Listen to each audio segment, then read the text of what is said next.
What's up everybody, welcome to our channel Honest Hockey Takes. I'm Hohen and this is Scott. In this video, we'll be grading the NHL teams throughout the midway point of the season. Yeah, so last video we gave you guys our grades for the Eastern Conference teams. This video we're going to be doing the Western Conference. So with our grades for this one, we're going to be grading it based upon A through F, and it's going to be based upon what we expected to see from these teams. Not necessarily you're going to get an F just because you're at the bottom of the league. It's going to be based on expectation and how you actually performed relative to that. And we're going to start off with the Anaheim Ducks. Now for the Anaheim Ducks, we had to give this team a D.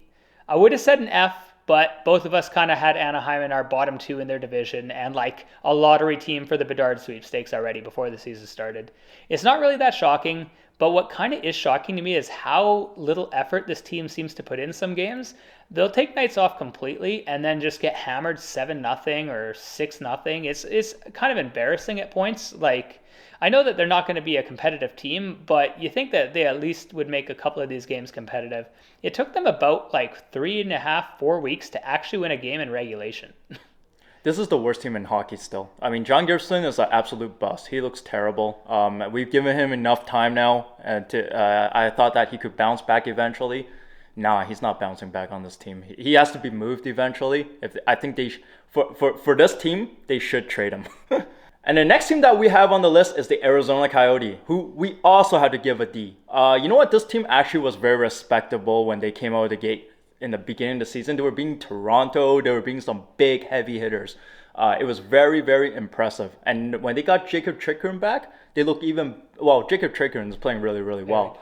But the team, it just can't stop allowing goals in the net. They just allow a lot of goals in the net. It's a big problem. They're also in the Connor Bedard sweepstakes as well. They definitely want to get the top 5 picks for sure, no question. But yeah, they're not winning games, so that's why we had to put them as a D. Yeah, it's not that shocking. I mean, we pretty much knew this was going to be a bottom 3, bottom 4 team in the league this year. What's kind of sad is how they came out to a reasonable start, like below 500 still, but like 1 or 2 games below 500. And now at like half point, they're over 10 games below 500. It's not as good. They've kind of fallen off a little bit. Vimelka started really good. He's kind of fallen back a little bit.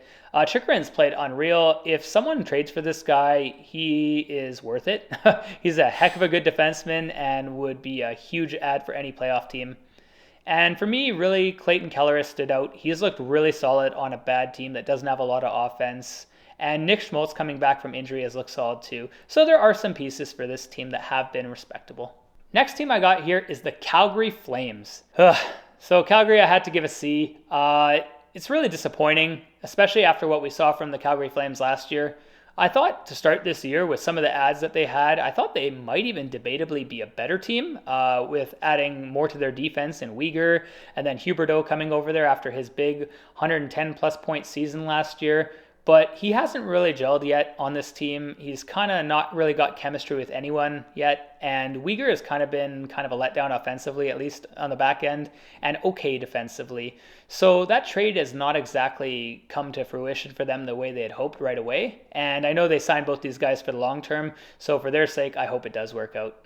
Markstrom has not looked good at all this season. And that's a big reason, too. They're not winning a lot of these games. Markstrom doesn't look good. He looked like some games he actually looks like the playoffs against the Oilers last season, where he just looked like he can't save a beach ball. Yeah. Some of the goals that he was allowing was very questionable. Nazem Kadri is one of those players I want to point out because when they added him, I thought he would instantly make this team better because he's an actual center. So it gives him a solid second line center on this team. Gritty player. But hasn't played that well on this team, to be honest with you. He is very surprising. I thought this team would be a lot better, and they're just not. And the next team that we have is the Colorado Avalanche, and we have to give them a C. I know they went through a lot of injuries, so that's a good excuse. But at the same time, they're not in the playoffs currently. I'm sure that they will. This team is just too good with Cal McCarr on the team, Nichushkin, Arturi Lehkonen, Rantanen, all these extremely good players on this team. Just too good to know. And Georgia has been really, really good on this team, actually, surprisingly.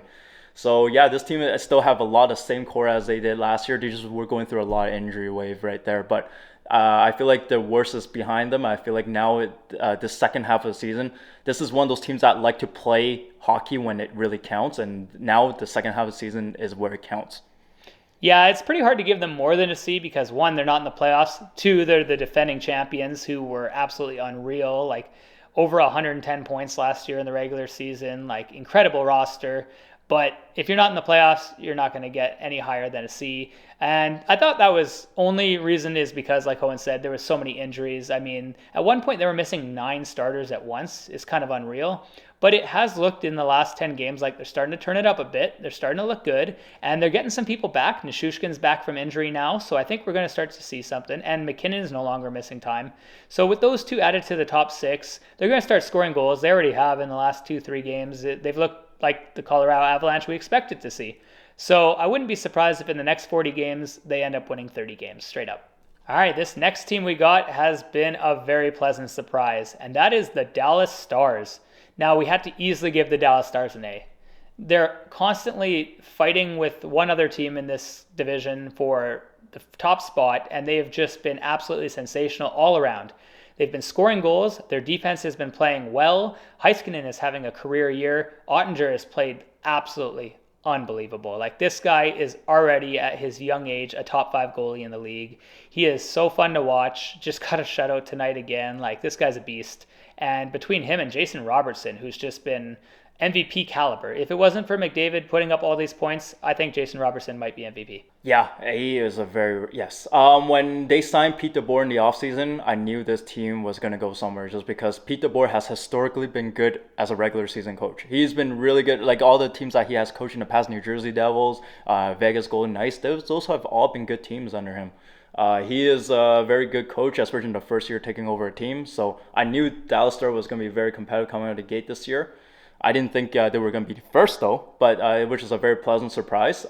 Jason Robertson has looked unreal. Rupe Hintz has looked good. Just everyone looks good. Heiskanen's having a career year. Otters look good. Shout out Joe Pavelski as well. That old man doesn't stop. Yeah. Next up, we have the Edmonton Oilers. Now, for the Oilers, this is a team I thought would win this division this year. I thought they were going to be really good after making that Final Four run last year. And I'm happy to say they haven't been that great. We had to give them a C grade. They really have not lived up to the hype of what they had last year going on. Granted, they did lose Evander Kane, which was a big loss. Thankfully for them, he's going to be returning this week, so that should be good. But this is a team that outside of the big boys scoring a ton of goals, they haven't really been getting that many saves. It started off good for Stuart Skinner, where he was having a really good first half to the year. And then the last few games, he kind of fell off a little bit. But Campbell has been absolutely atrocious. That $5.5 million is looking like a horrible, horrible contract for 5 years. And they're really regretting that one for sure. Okay, the one thing I'll counter with you on this one is that Campbell has looked better in the past 3 games. So the Oilers are historically a better team in the second half of the season. I see that they're going to definitely be a solid push. They're going to have a solid push in the second half of the season. This team is just and they deserve the C grade. They just haven't been good for the first half, and they've been allowing a lot of shots on net, letting a lot of weak goals for the first half of the season. But again, this team reminds me. I feel like they're in a similar situation to the Colorado Avalanche, where they're kind of like on the bubble, on the cusp, but they didn't have a good half. But they're gonna come back in the second half and they're gonna have a better second half. And the next team that we have on queue is the LA Kings. Now, the LA Kings will get a B. And the reason why we're going to give them a B and not an A is because they're the only Western Conference team in the playoffs right now with a negative differential.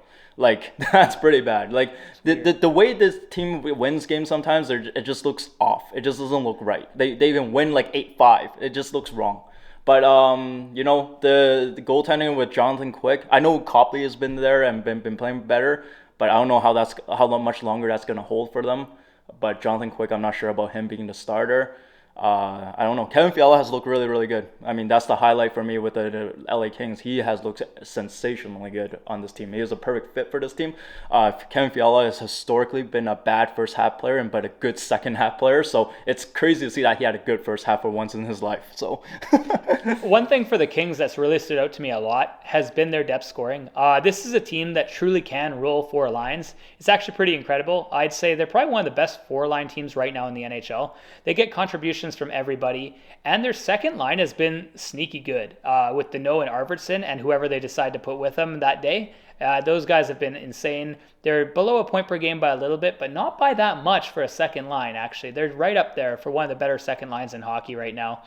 And Phoenix Copley has been red hot since taking over for Jonathan Quick. I mean, he is on a run that obviously can't be sustained, but it's a cool run while it lasts. I mean, I swear there's like every year there's this goalie who comes out of nowhere, who's not highly touted, who just pops off for like 20, 30 games. And it looks like this year, that's going to be Phoenix Copley. All right, next up we have the Minnesota Wild. And for the Wild, you know what? It started off a little rough. If this was 10, 15 games in, I'd probably say a lower grade. But right now, they've bounced back. I'm going to have to give them a B. They're in the playoff spot right now. Not by a ton, but they're in there. And they look to probably get third or fourth in that division by the end of the year. Kirill Kaprizov has been unreal, as we expected. This isn't a surprise to us. We had him as going to be a potential MVP candidate this year. Don't think he's going to get that high the way it started, but he's definitely been pretty solid.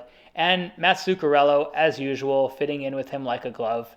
Right now, I think the thing for me with Minnesota is the goaltending question of how that's going to be. It started off really, really bad to the year and got slightly better as the year went on. But I'm not sure at his age if Marc-Andre Fleury is going to be able to carry the load the entire season, but we'll just have to see. Yeah, the biggest question mark surrounds this team is definitely going to be that goaltender. Whether Marc-Andre Fleury can come back and play like he did last year or the year before. Because the first bit when he started in this season, he looked terrible. And I couldn't even believe how the goals that he was letting up. Because it's hard for me to watch the goals that he was letting up. Kirill Kaprizov, man, he's just carrying this team on his back again, like he always does. He has a very good chemistry with Matt Zuccarello. Is very evident there. This team actually kind of surprised me in the sense that they lost Kevin Fiala due to the cap hit issue, and they're still performing really well. Matt Boldy's finally finding his game without Kevin Fiala on his line. It's good to see. And the next team that we have is the Nashville Predators. We're going to give them a C. I mean, I don't like this team, but I got to give them some respect for Roman Josi because I really like this defenseman at least. Top 3 defenseman in my mind still. Very, very solid. He's still having a good season. He's not putting up at the same point that he's putting up last year, but still very respectable. UC Saros has looked much, much better in the last 5 to 10 games, which is good to see. How about that UC Parselman kid, eh? I like that. Finally turning it up. It's good to see that they have another exciting player. Yeah, the only thing I really hate what this team did was they let Ila Tovinen go for nothing. I don't know why you let that player go for nothing. A young player with some offensive potential, and just let him go for nothing. So that's all. Yeah, especially with a team that's not necessarily that offensively talented and exciting. You kind of could use these young kids who can put up some big numbers and has potential. But here we are. For Nashville, the reason I gave them a C is because I didn't really think it's all that surprising. They were a playoff team last year, but they made it in very, very last second, like last game of the year kind of thing. They were a very fringe playoff team. A lot of people and analysts this year thought they would be like the last playoff spot again, but me and Hohen kind of had them outside the playoffs already. So I would have given them a D if I had them as a playoff team and they were this far out. But because we didn't even have them there, it's not that surprising. Gave them a C. They're right around the 500 mark right now. It's not special. I don't think it's going to be enough that they get in the playoffs right now. As we expected, guys like Matt Duchene and Ryan Johansson, they're kind of regressing like we expected after career years. Even Roman Josi has a bit, although he's still a really, really talented defenseman. But all their numbers are down this year from last year, which was to be expected. And I don't really foresee it changing in the next 40 games, second half of the year. Next up, we have the San Jose Sharks. And for the Sharks, we just had to give them a flat-out D. This team has been bad. And for me, I didn't expect them to be this bad. I thought they'd be bad. But I didn't think they'd be like NHL lottery bad. I thought with that offense, they'd be able to get a little bit more going. And to be fair, they are scoring goals. Timo Meier's having a really nice year. Erik Karlsson's having a career year, which is random as heck and truly one of our biggest surprises of the season so far. But this team has no defensive play. Their forwards don't really back check at all, and their goaltending has been absolutely heinous. Yeah, when William Eklund didn't make the team, I kind of already expected that this team is wanting to tank already when they made that decision. So yeah, I don't know well, Eric Carlson's having career year, good on him, but the team sucks. Like I don't like the rest of the team. Like Couture's he's having an okay year. I mean Hurdle. I don't know about Hurdle and those other guys, but Zero depth. yeah, zero depth, just no depth in this team. I don't even like this team. I don't like any of it. So, and the next team that we have is the Seattle Kraken. We have to give them an A. Just so good. Matty Beniers. I saw some people. I saw NHL posted how. In the last 50 games, Matty Beniers had like 46 points or something, something crazy. And then I saw it in comments, and people are like, "That's not even that good." I'm like, "Are you kidding me? Like, what do you expect him to do for a rookie? What? Like, what are you expecting him to do? Are you expecting him to be above a point per game as a rookie? What do you think this guy is Connor McDavid? Your expectations are a little high there. And this guy is terrific. The more I watch Matty Beniers, the more I like him. He's just so good, and he's so young, and he's carrying this team already. It just shows how good this franchise is already becoming. And they're a fun team to watch. They play fast. They play exciting hockey. They could do a little bit better job getting the pucks out of the net, because right now they're just outscoring all their mistakes right now. So they remind me of so much like the Oilers, because they just go out and score a bunch of goals. It could be 8-5. Yeah. One thing I will say is Martin Jones has had a bit of a resurgence. His numbers aren't really sexy. Like, they're not like we're talking like Shesterkin or Sorokin, but they've been decent. He's around like a 2.75 goals against and like a 900 save. But yeah, Hohen's right. They really got to not rely on having to outscore teams with 5 or 6 goals a night. But that's been partially in part to having guys like Andrei Burakovsky, who they added in the offseason, be such a tremendous addition. This guy has looked so well on this team. We always wondered if he could take that next step. He was always like the second line fill-in guy behind the superstars. And this year he's kind of got close to being one of those superstars. So it's nice to see, and a really good story for him after Washington and Colorado kind of had him as a second fiddle. But Matty Beniers is the game breaker. If you've watched us from the time we started this channel in September of 2022, day one, we were just on this guy. This is the guy we had for Rookie of the Year preseason. We still think he's Rookie of the Year. Absolutely tremendous player, good two-way player, and just has been such a revelation for this team and a big part of why they are graded A in the first half for us and also in a firm playoff spot. And going from an honors grade to almost a fail, we have the St. Louis Blues, who we had to give a D. This sounds harsh. I mean, you look at their record and you're like, okay, they're over 500. They shouldn't be a D. But this is a team that we expected a lot from. They took Colorado to 6 last year in the playoffs. They were one of the best teams in the league. They had over 100 points last year. Everything going for them. Hohen's predicted them to win the division first place. I had them second. So they're way away from that expectation for us, especially in the Central Division and just in the West in general. They really have not got a lot from their defense and goaltending. That's where it starts for me. They still can score goals, but man, that defense is like bottom 5 in the league, I swear. And Binnington and Greiss have combined for like a 3.2 goals against average. It's just completely unacceptable. This team is unacceptable. Like, I had this team preseason first in this division. So wrong. Ryan O'Reilly really pissed me. Ryan O'Reilly has Invisible. not played. It has been absolutely so bad. This is the worst I've ever seen Ryan O'Reilly play in his career. Same. That's how bad it is. Brayden Schenn has been a non-factor. So many of these players on this team is a non-factor. The only one that stood out to me is Jordan Kyrou. That's the only player that stood out to me. Even Tarasenko doesn't stand Criminal out to that me. he's not the all-star rep. Yeah. So this team has a lot of issues right now. I am kind of stunned, to be honest. They're still in the playoff contention right now. I feel like a lot of it is Kyrou single-handedly driving this team in there because the team's not good. And the next team that we have on the list is the Vancouver Canucks. Boy, this one's a tough one to... We'll give them a C in this one. They just... in the preseason, I expected them to be in the playoffs. Especially with Thatcher Demko, with JT Miller and all these guys. These guys are just not playing well at all. Brock Besser has looked way below my expectations. The only guy that's really met my expectation this year is Elias Persson. He's been playing really good.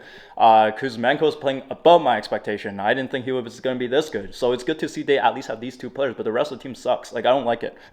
Yeah, this is a team that really lacks leadership. You can feel it in the locker room because This team has given up more 2-goal leads, I think, at this point, like 40 games into the season, than any team in history. Like, it's absolutely wild. It's a complete mental block, and they've thrown away so many easy victories. This is a team that could be a playoff team, like we predicted at the beginning of the year.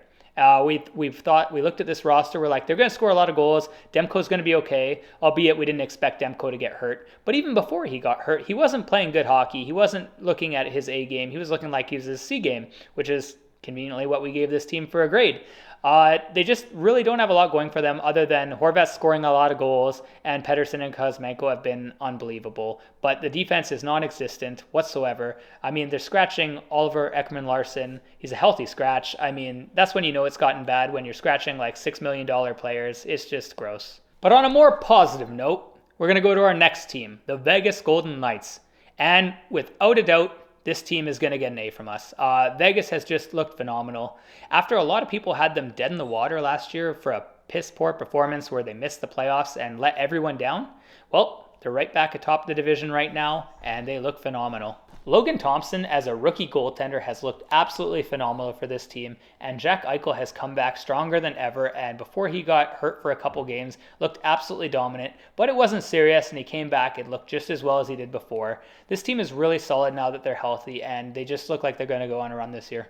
Yeah, I mean, their depth is insane on this team. I had predicted this team was going to be first in this Pacific Division just because of their depth, and they've done it before back in the day, like a few years ago. They got their top nine is actually quite elite. They got Marchessault, they got William Karlsson, they got Mark Stone, Jack Eichel now, Riley Smith, a lot of players on the team, and even their defensive depth is really, really good. And the next team that we have is the Winnipeg Jets. We have to give them an A. They're in the contention for the Central Division lead, which is insane. I never predicted this. I didn't think this team was this good in the preseason, but they're this good right now. Josh Morrissey has been the big part of it. Hellebuck has been a big part of it. Pierre-Luc Dubois actually has been a big part of it. Very insane. No, this team's been absolutely unreal. I mean, they're fighting with Dallas neck and tooth for like that division championship so far at the halfway point. I mean, at the beginning of the year, everyone had Colorado, St. Louis, and Minnesota, and now we got Dallas and Winnipeg. So, I mean, truly this division has been quite a shock. Josh Morrissey, absolute career year. He's already beat his career high in points in half a season. Like, just picture that. He played half the season, he's already broke it. Incredible season by him. Kyle Connor has been just as good as always. Dubois has been really shocking. Dubois has played great. And Mark Scheifele thinks he's a goal scorer now. So I think he's going for the Rocket or something this year. I don't know. But he can't pass. But he can sure as hell score goals from the slot. But on a different note, the biggest thing I think of all has got to be the resurgence of Connor Hellebuck. Just absolutely phenomenal play. And I'm glad to see him bounce back after 2 crappy years. But that's all we have for our grades for our Western Conference half point of the season. If you guys enjoyed this video, feel free to like and subscribe below, and we'll see you in our next one. Take care. Take care. Bye.